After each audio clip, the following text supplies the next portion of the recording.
Have you ever tried to hold on to something long after you knew it was already gone? There are nights we don't suffer because of pain, but because we cannot let go. A person, a memory, a version of life we once believed would last forever. And one day, when there's nothing left to hold on to, we exhale, close our eyes, and let go. That moment, it's not weakness. It's one of the happiest moments in life, when you finally find the courage to let go of what you cannot change. Humans are strange creatures. We don't just live in the present. We dwell in the past and cling to futures we imagined.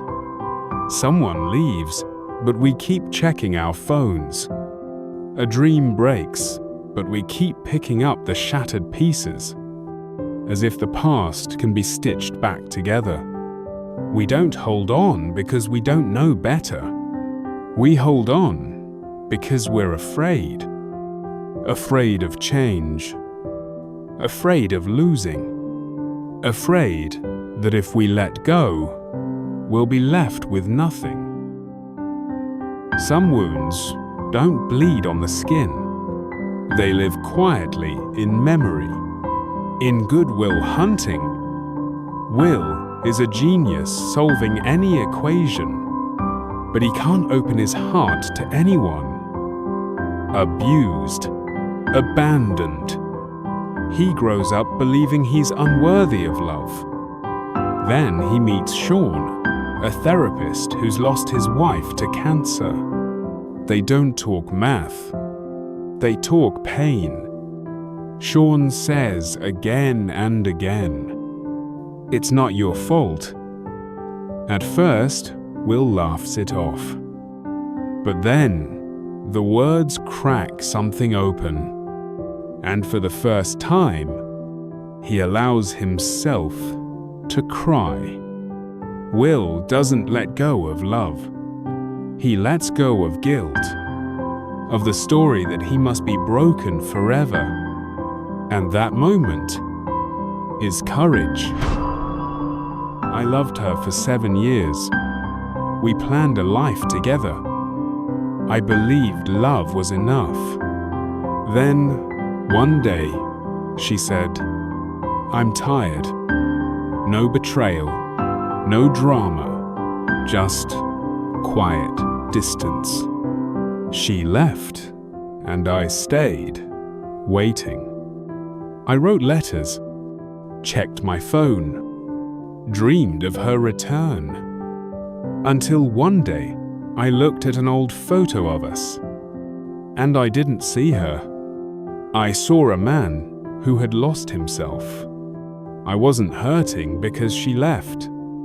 I was hurting because I had disappeared inside that love. That day, I let go, not of her, but of the idea that I had to be enough to keep someone from leaving. Years later, I met her again. She smiled. So did I. We didn't go back. We didn't need to. Letting go didn't mean losing her. It meant keeping the best of her and giving the rest back to the wind. I met a man once. He stood at a grief workshop, gripping a worn silver ring. He said, "My wife died of cancer, and I didn't even notice she was sick. She hid her pain to protect him." He buried himself in work, always saying, "I'll make it up to her later." Later never came. He carried guilt like a second skin. Every cough in memory became a punishment. Every silence, a scream. Until one day, he found an old voice memo. Her laughing in the kitchen, saying, "If I go before you, promise me you'll live." I was loved, and I knew it. He cried, not from guilt, but from love. From that day, he began writing her letters. Every night, 1 page at a time. He dropped them into the river, not for answers, but for release. One day, he took off his wedding ring, not to end love, but to hold it differently, with peace, with gratitude, with grace. Letting go is not forgetting. It's giving yourself permission to live. He used to be a CEO. Big office, big life. Everything collapsed in 6 months. He scrubbed dishes in a diner. No title, no praise, no one remembered him. He clung to his old LinkedIn photo like it was proof he once mattered. Then, one night, while staring at his reflection in a greasy window, he asked, "Who am I without that story?" That was the beginning. He stopped proving, started living. He opened a curry stall. The recipe was his mother's. He smiled at strangers. No one knew his past, but they tasted his heart in every bite. A student asked him, "Don't you miss your old life?"